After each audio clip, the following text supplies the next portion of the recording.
आज जो हमारे यहाँ पर गेस्ट हैं उनके YouTube चैनल के ऊपर 8 मिलियन से ज्यादा सब्सक्राइबर्स हैं। ये दो को फाउंडर्स हैं इस कंपनी के, एक है जो टीचर है जो पढ़ाते हैं और एक है जो बैकएंड पे सारे ऑपरेशन संभालते हैं। उनको आज से पहले आपने कभी नहीं देखा होगा स्टेज पे। So please give an energetic and warm welcome to the founder of Exampur.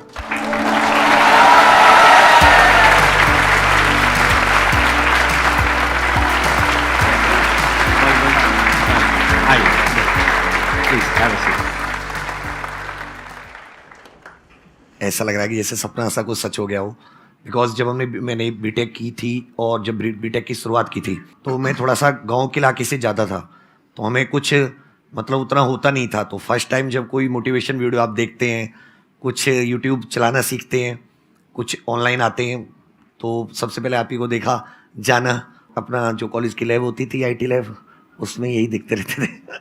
वो एक ऑरा वाली फीलिंग आती है ना कि ऐसा हो जाए तो मजा आ जाएगा। तो लेकिन जब जैसे जैसे हम लोग आगे बढ़ते गए जर्नी में, चीजें देखी कि कैसे होती हैं, काफी कुछ इंस्पिरेशन भी मिलती रही उस साइड से, आपकी तरफ से। आज तो आप बहुत अच्छा कर रहे हैं, आई मस्ट से दैट, क्योंकि मैंने थोड़ा रिसर्च किया आपकी कंपनी के ऊपर। आज आई थिंक आपकी कंपनी में 600 से ज्यादा एम्प्लॉइज हैं, if I am not wrong. Yes. तो आपने अपने करियर की शुरुआत कब करी? मेरी जर्नी थोड़ी सी रोलर कोस्टर रही है। हाँ, बहुत मैं वही ज़्यादा। जानना चाहता हूँ थोड़ा सा एक बार आपकी जर्नी के बारे में। मेरे फादर गवर्नमेंट जॉब में थे, आर्मी में थे, तो मैंने सोचा पहले मैं गवर्नमेंट जॉब निकालूंगा तब मेरी बात लोग सुनेंगे, ऐसे सुनने वाले नहीं है। देन फिर अदर जॉब्स के लिए ट्राई किया, तो बहुत बार कुछ नंबरों से रही, कुछ इंटरव्यू से निकले, 13 SSB दी, मतलब सब कुछ किया, तो अंत में फिर एक जॉब निकली। देन बोला अब बात सुनने में, तो वो साबित भी हुआ कि जब आप कुछ कर लेते तभी आपकी बात सुनी जाती, नहीं तो कोई सुनता ही नहीं। आपने कितने टाइम तक करी वो जॉब? मैंने ज्वाइनिंग लेटर लेकर मैं गया नहीं ज्वाइन करने ट्रेनिंग पर, क्योंकि मुझे इधर मेरा रास्ता समझ में आ गया, मेरे जीवन का लक्ष्य क्या है। क्या समझ आ गया? कि मुझे मतलब जो मैं कर रहा हूँ, जिसमें मैं अच्छा हूँ, जो मुझे टीचिंग मतलब मेरा खून में, ऐसा समझिए कि मुझे दुनिया की सारी टेंशन मैं बोर्ड पे जाके भूल जाता हूँ, तो मुझे यही करना है, इसी में आगे, इसमें सोसाइटी को भी मैं काफ़ी लाभ पहुँचा पा रहा हूँ, तो मुझे एग्जिस्टेंस इसमें मिल रही है। तो आप दोनों कैसे मिले? ये संयोग मतलब तो मैं तो ईश्वर का ही वो मानता हूँ कि मतलब मेरे पास जो टेक था, हम एक यूट्यूब चैनल थे, बट आपको सपोर्ट करने के लिए आपको पैसे की रिक्वायरमेंट होती है, और पैसे आपको आप कोर्स वगैरह कुछ सेल करते हैं तभी आते हैं। तो फिर मुझे एक टेक की ज़रूरत थी, एक अच्छी एप्लीकेशन की ज़रूरत थी, तो अचानक से एक दिन प्रधान जी आ जाते हैं। उस टाइम पे 10-15 लोगों की टीम थी और फ्लैट से ही ऑपरेट कर रहे थे, तो फ्लैट में ही मिले हम लोग। जब मिले तो फिर उसके बाद ऐसा लगा कि बने ही इसके लिए थे कि साथ में काम करने के लिए, made for each other type. हाँ, made for each other type. लेकिन आपकी वाइफ भी साथ में आई हाँ, है? मेरी वाइफ भी साथ। तो आई एम श्योर आपको थोड़ा प्रॉब्लम होती होगी इनकी जो इक्वेशन है उससे। I've seen all the journey, I've seen it all. तो अभी प्रेजेंट सिचुएशन ये है कि वरदान सोता नहीं है जब तक वो विवेक सर से बात नहीं कर लेता। अच्छा। मतलब ये अपडेट रात को जब तक इनकी 1 घंटे की कॉल नहीं होती, like my time is gone, पर 1 घंटे जब तक वरदान सारे दिन का अपडेट, एंड वो सिर्फ काम से रिलेटेड नहीं है। आई मीन देयर जैसे बेस्ट फ्रेंड्स होते हैं ना, वैसे इन लोग की इक्वेशन है, and they built it themselves. तो आप इनका ब्रेकअप करवाने के बारे में कभी सोचा? मैं विवेक सर को पुश कर रही हूँ कि वो शादी कर ले। हाँ, यही एक सॉल्यूशन है, प्रैक्टिकल सॉल्यूशन तो यही है। यहाँ पे एक बहुत बड़ी चीज सीखने वाली है कि कोई भी बिजनेस को बड़ा करने के लिए, if you want to really do something big in life, you need somebody जिनके साथ में आपकी एक अच्छी इक्वेशन हो, जिन पर आप ट्रस्ट कर सको, और जिस तरीके से बता रहे हैं कि जिनसे आप डेली रात को 1 घंटा बात कर सको शादी के बाद भी। बहुत बार ऐसा होता है कि काफी सारे लोग हो गए हैं साथ में काम करने के लिए, तो ऐसा नहीं होना चाहिए कि कभी कुछ उधर से कुछ और चीज हो रही है और हम लोग मैं कुछ और बोल रहा हूँ। और आई एम श्योर टीम में भी ऐसा बहुत होता है, लोग आपस में लड़वाने की कोशिश करते हैं। मैं इसमें अपना एक पॉइंट रखना चाहूंगा कि पहले जैसे हमारी फैमिली में किसी ने कभी कोई बिजनेस किया ही नहीं, कभी कुछ छोटे मोटे किए तो उनमें आपस में भाइयों में ही झगड़े हो गए। मतलब कोई अगर फैमिली में कोई ऐसे है कि बिजनेस किया तो आपस में झगड़ा हो गया उनका, तो पार्टनरशिप को ऐसा बना रखा था यार कुछ भी करो पार्टनरशिप में कोई काम स्टार्ट मत करो। बट मेरी भी वही थिंकिंग थी, कुछ भी करो पार्टनरशिप में मत स्टार्ट करो। लेकिन जब वरदान जी आए, 4 साल हम लोगों को हो गए साथ, और बहुत अच्छे से हम लोगों ने बहुत उतार, बहुत ज़्यादा चढ़ाव, बहुत नीचे उतार भी देखे, बहुत रोलर कोस्टर जैसे राइड रही। बट हमारे बीच में आज तक टचवुड एक भी बार तेज आवाज में बात तक नहीं हुई, कोई मतलब 0 झगड़ा। मैं तो एक ही चीज़ इसमें मेरे को सबसे मेजर लगती है, वो पेशेंस है। कि कई बारी हम लोग अपनी थिंकिंग में इतने ज़्यादा इन्वॉल्व हो जाते हैं कि हम ये सोचते हैं कि जो हम सोच रहे हैं वही सही है। अभी हम लोग दिन में बेशक 1.5-2 घंटा बात होती है, उसका मेजर एक रीज़न ये भी होता है कि मैं बिल्कुल अलग चीज़ सोच रहा हूँ, सर बिल्कुल अलग चीज़ सोच रहे हैं, और ऐसा नहीं है कि ऐसा होना कोई गलत चीज़ है। और जब उनके मिलने से एक सॉल्यूशन निकलता है तो वो सॉल्यूशन मेरे को लगता है कि वो सबसे ज़्यादा एफिशिएंट सॉल्यूशन होता है। लेकिन उस डिस्कशन में ऑब्वियसली ये आपको ध्यान रखना होता है कि हम लोगों के लिए सिर्फ इस डिस्कशन के लिए ख़त्म नहीं हो जाएगी ज़िंदगी, इसके आगे भी बहुत बड़ी ज़िंदगी है। तो अगर साथ में रहेंगे तो बहुत कुछ अचीव कर पाएंगे। तो हम लोग हमेशा बोलते हैं कि 1 और 1 11 अगर हो सकता है तब तो 1+1 करने का फ़ायदा है। अगर 1+1 2 भी हो रहा है तो फिर कोई उसका इतना फ़ायदा नहीं होता। इसमें मेरा एक छोटा सा वो है कि एक तो कम्युनिकेशन गैप मत रखिए कभी भी। मीन्स आप गुस्सा है अपने पार्टनर से, आपको बहुत गुस्सा आ रहा है उसकी किसी बात पे, आप बात कीजिए। सेकंड चीज, एकदम ब्लाइंड ट्रस्ट, मीन्स आपको ऑनेस्ट रहना पड़ेगा। और तीसरी चीज की, मान ले तो उन्होंने कोई डिसीजन लिया, अब आपको ये नहीं कि आप उस पर लग गए, और ये तो हो ही नहीं सकता। ये ओवर द टाइम आएगा कि आप उन्होंने कोई डिसीजन लिया और आपको उससे का कोई बहुत लॉस हुआ। जैसे मेरे साथ फर्स्ट टाइम क्या हुआ कि हम लोग 4-5 महीने काम करते हुए थे, काम अच्छा हो गया तो मैंने एक डिसीजन ले लिया कि भाई हम पूरे भारत में अब एडवर्टाइजमेंट देंगे अखबार में, न्यूज़पेपर में। वर्दा ने कहा ओके करेंगे। उसने पूरा एजेंसी से बात की, उसको पूरा पे कर दिया। जिस दिन वो निकलने वाला था उस दिन एक दिन पहले मेरा दिमाग बदल गया। मैंने अरे ये तो घाटे की चीज़ है, तो सही नहीं, अभी हम लोग इतने बड़े नहीं हुए कि हम लोग इतना फैल जाएं, मैनेज कैसे हुआ, नेगेटिविटी आएगी अगर मैनेज नहीं हो पाया। मैंने कहा यार इसको रोको, बोले पैसे तो चले गए। तो वहां पे झगड़ा हो सकता था, वहां पे वरदान कहता आपने इतना पैसे का लॉस करा दिया, उसने सपोर्ट किया। मीन्स तो उससे मुझे थोड़ा सा और मिला और अच्छा कॉन्फिडेंस आया। मेरा यहाँ पे ना एक क्वेश्चन है आप दोनों से कि जैसे यूजुअली क्या होता है बिजनेस में, जैसे 2 को फाउंडर्स होते हैं तो एक होता है जो बहुत ही ऑप्टिमिस्टिक होता है और दूसरा उसको थोड़ा सा रोकता है, लगाम लगाता है। तो आप में से कौन वो रोल प्ले करता है? हंस रहे हो, आपकी हंसी बहुत कुछ कह रही है। वैसे सर बहुत ज्यादा ग्रोथ ओरिएंटेड हैं। पहले मैं शायद थोड़ा ज्यादा रोकता था, लेकिन अब वो धीरे धीरे मैं अब वो भी करना बंद कर दिया। क्योंकि मैं एक छोटी सी स्टोरी बताता हूँ कि जिस टाइम पे हम लोग का एक चैनल जो मेन चैनल है जिसके अभी करीब 8.5-9 मिलियन सब्सक्राइबर्स हैं, हम लोगों ने डिसाइड किया हम एक और चैनल स्टार्ट करेंगे। ये सर का डिसीजन था कि हम एक और स्टार्ट करेंगे। हमें मेन चैनल काफ़ी अच्छा सब कुछ कर रहा था और लिटरली हमने स्टार्ट किए हुए तब 3 महीने हुए थे। तो मेरे को ये था कि क्या करना है यार, सब तो अच्छा है, क्यों। तो सर ने बोला नहीं, हम लोग ना डिफेंस में आएंगे, हम डिफेंस के स्टूडेंट्स को भी पढ़ाना शुरू करेंगे। तो ये भी एक मूव बहुत स्ट्रांग था कि हमें एक और चैनल खोलना है जहाँ पे 0 सब्सक्राइबर बेस से हम दोबारा से शुरू करेंगे, जहाँ हमें कोई जानता नहीं होगा। अब वो चैनल भी अब करीब 1.3 मिलियन का हो गया है।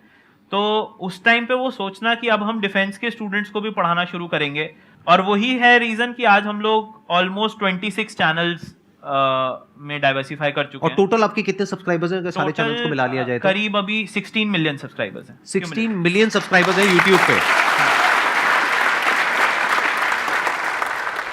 First of all very thank you sir कि यहाँ पे मुझे बहुत कुछ सीखने के लिए मिला है। और मेरा क्वेश्चन सर से ये है कि सर जब आप अपनी इनिशियल स्टेजेस पे थे जस्ट टीचिंग के, तो जैसे कि आप खुद भी पढ़ रहे थे और किसी एग्ज़ाम की प्रिपरेशन भी कर रहे थे, तो बहुत सारे ऐसे बच्चे, जैसे मैं भी हूँ, मैं पढ़ाती भी हूँ और मैं कुछ कॉम्पिटिटिव एग्ज़ाम की प्रिपरेशन भी कर रही हूँ। तो कई बार क्या होता है कि हम एक बार में क्लियर नहीं करते उस चीज़ को, हमें 1-2 मतलब बहुत सारे अटैम्प्ट देने पड़ते हैं। तो उस टाइम में माइंड में एक थॉट चलता है कि हम तो इतनी बार फेल हो गए हैं, क्या पता हम अपने स्टूडेंट्स को उतना अच्छा दे पा रहे हैं कि नहीं। तो इस डीमोटिवेशन से कैसे खुद को टैकल करें? इसमें जैसे मैं बहुत बार फेल हुआ हूँ, इतनी बार फेल हुआ हूँ कि एक बार तो मेरे पूरे गांव में टैग लग गया था कि वो सबसे बड़ा फेलियर है, उसका कुछ नहीं होने वाला, कि वहाँ भी गया बीटेक भी की, ये भी किया, कुछ नहीं होने वाला। मैंने एक चीज़ देखी कि अगर आप लग गए किसी चीज़ से, अब आप उसे छोड़िए मत। 2007 से मैंने गवर्नमेंट एग्जाम्स के फॉर्म फिल करने शुरू किए, 10 क्लियर होने वाली थी तब से। जब मैं 25 ईयर्स का हो गया तब जाके मतलब मेरी बीटेक हो गई, बीटेक होने को भी 3 साल हो गए, तब जाके मुझे मिली, लेकिन रैंक मिली। तो मैंने कभी जो अपना फेलियर था उसका सर स्टूडेंट पे नहीं आने दिया। अब जब आप एग्जाम्स देते हैं तो अपने फेलियर से आपको अब बार बार एग्जाम देते हैं तो आपको एग्जाम की नॉलेज ज़्यादा हो जाती है। अब जो आपने उससे सीखा वो आप स्टूडेंट को स्ट्रॉन्ग कीजिए, और अगर आपने अपने पे काम किया तो आप खुद भी धीरे धीरे फिर स्ट्रॉन्ग हो ही जाएंगे। ये जो पॉइंट है ना यहाँ पे जो समझने वाला है वो ये है कि आप जब बच्चों को पढ़ा रहे हैं तो उनको तो नहीं पढ़ा रहे जो कि सेम एग्जामिनेशन की तैयारी कर रहे हैं जिसकी आप कर रहे हैं। आप अगर खुद एक एग्जामिनेशन की तैयारी कर रहे हैं तो हो सकता है ऐसे बच्चों को पढ़ा रहे हैं जो आपसे 3 साल 4 साल 5 साल पीछे हैं। मान लो अभी आप अपनी ग्रेजुएशन पूरी कर चुके हैं और आप बच्चों को पढ़ा रहे हैं जो 11th में है 12th में है, राइट? ऐसे ही कुछ कर रहे होंगे। Like I am preparing for like medical entrance exam, और मैं जो बच्चों को पढ़ा रही हूँ 9, 10th, 11th, 12th की कैटेगरी में रहते हैं। That's what I am saying. देखना, ध्यान से समझना, 9, 10th में तो आपने सक्सेस को अचीव किया है ना, तो जहां आपने सक्सेस को अचीव किया है वहीं तो उनको सक्सेस को अचीव करवाने की कोशिश कर रहे हो। अभी आप मेडिकल की तैयारी कर रहे हो, दैट मीन्स आप अपनी 12th क्लियर कर चुके हो एंड आई एम श्योर आपने अच्छे मार्क्स से क्लियर करी होगी। मैं ठीक कह रहा हूं ना? Yes, sir. तो जब आपने अच्छे मार्क्स से क्लियर करी है तो आप कैपेबल हो उन लोगों को अच्छे से पढ़ाने में और उन लोगों की अच्छे से तैयारी करवाने में। तो कभी भी अपने आप को अंडर एस्टिमेट नहीं करना चाहिए।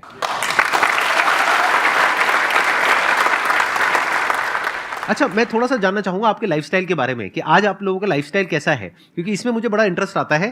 क्योंकि यहाँ पर कुछ गेस्ट आते हैं जिनके पास पैसा कम होता है लेकिन लाइफस्टाइल बड़ा भयानक होता है उनका, और कुछ ऐसे गेस्ट आते हैं जिनके पास पैसा बहुत होता है लेकिन लाइफस्टाइल बहुत ही नॉर्मल होता है। तो आप किस कैटेगरी में है? मेरा सेकंड वाली कैटेगरी है।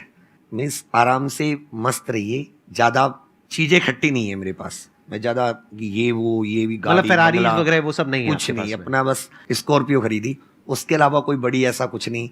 तो अपना ऐसा है कि पहनने के लिए टी शर्ट अपनी जो पढ़ाते उसी में है, और फिर 4-5 घंटे क्लास होती, तो बहुत ही उसी के अनुसार अपने आप ढल गए। बोला जाना कहीं है नहीं, संडे को भी क्लासेस, सैटरडे भी क्लासेस, करना कुछ है नहीं, तो क्यों ही फालतू का सब कुछ जोड़ा, फिर उसको साफ करते रहो, फिर उसको मैनेज करते रहो। और अभी भी आप खुद क्लासेस कंडक्ट करते हो? हाँ, मेरी इस 4-5 लेवल पे आने के घंटे बाद भी रेगुलर। डेली आप 4-5 घंटे क्लासेस कंडक्ट करते हो खुद? यस। बट कैसे टाइम निकाल पाते हो? क्योंकि एक है 600 लोगों की टीम को मैनेज करना और प्लस क्लासेस भी कंडक्ट करना। वरदान जी है इसलिए। अच्छा, इसलिए आपको वरदान मिला है।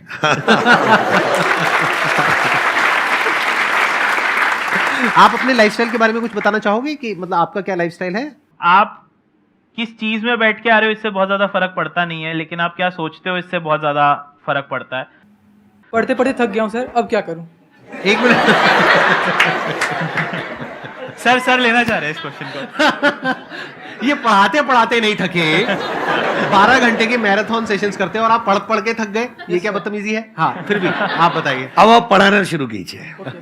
अब आपके पास ओवरलोड हो गया, अब आप उसको दीजिए किसी को, तब आपको हो सकता है अपने पढ़ाने में कुछ नया निकले। आप उसको पढ़ाओगे तो कुछ नया समझोगे, नया सिखाओगे, फिर आपका जो सोचने का स्तर है वो और बढ़ेगा। मतलब आप क्या करिए, आप अपना रिज्यूम लाए हो अभी? No sir. यही तो गलती करी आपने।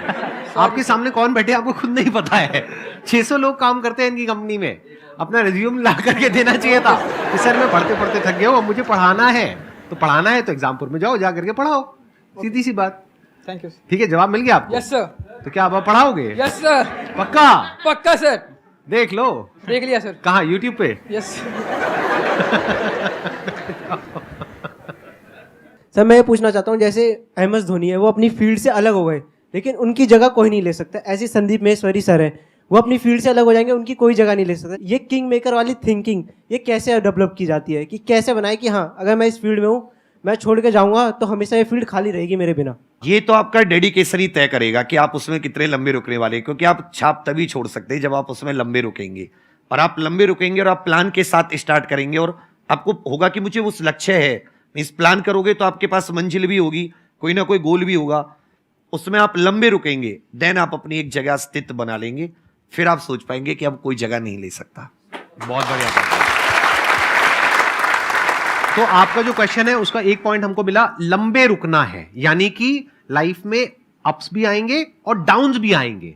आपने अभी MS धोनी की बात करी, उनकी भी लाइफ में बहुत सारे अप आए हैं और बहुत सारे डाउन भी आए हैं पूरे, अगर आप करियर को देखेंगे तो जब डाउन फेज आता है किसी भी इंसान की लाइफ में, तब वो क्या करता है ये डिसाइड करता है कि लॉन्ग टर्म में वो उस करियर में अपनी छाप छोड़ पाएगा या नहीं छोड़ पाएगा। ये सबसे इंपॉर्टेंट पॉइंट है जो इन्होंने बोला है। आप बताइए सर, आपका क्या टेक है? आपके क्वेश्चन में एक वर्ड था किंग मेकर, तो वो किंग अपने आप को नहीं, हमारे केस में हमेशा यही है, संदीप सर के में भी देखता हूँ और हमारे में भी, किंग मेकर जो सामने सुन रहा है उसको हमें पॉजिटिविटी पहुंचानी है, चाहे वो हम पढ़ा के पहुंचाएं, चाहे वो हम मोटिवेट करके पहुंचाएं। तो वो जब हम पॉजिटिविटी पहुंचा पाते हो ना आप, तो आप अपने आप ही अपनी फील्ड में छाप छोड़ जाते हो। लेकिन वो हो सकता है कभी एक ही जने तक पहुंच रही हो, कभी हो सकता है 2.5 करोड़ लोगों तक पहुंच रही हो। बहुत बढ़िया। जब किसी काम को आप बहुत ही एक्स्ट्रा ऑर्डिनरी तरीके से करते हो और एक अच्छी नीयत के साथ में करते हो, ये दोनों चीजें जब जा करके मिल जाती है तो हिस्ट्री क्रिएट होती है, तो कुछ कमाल का होता है। Thank you so much for coming. It means a lot to me and to everybody here. Thank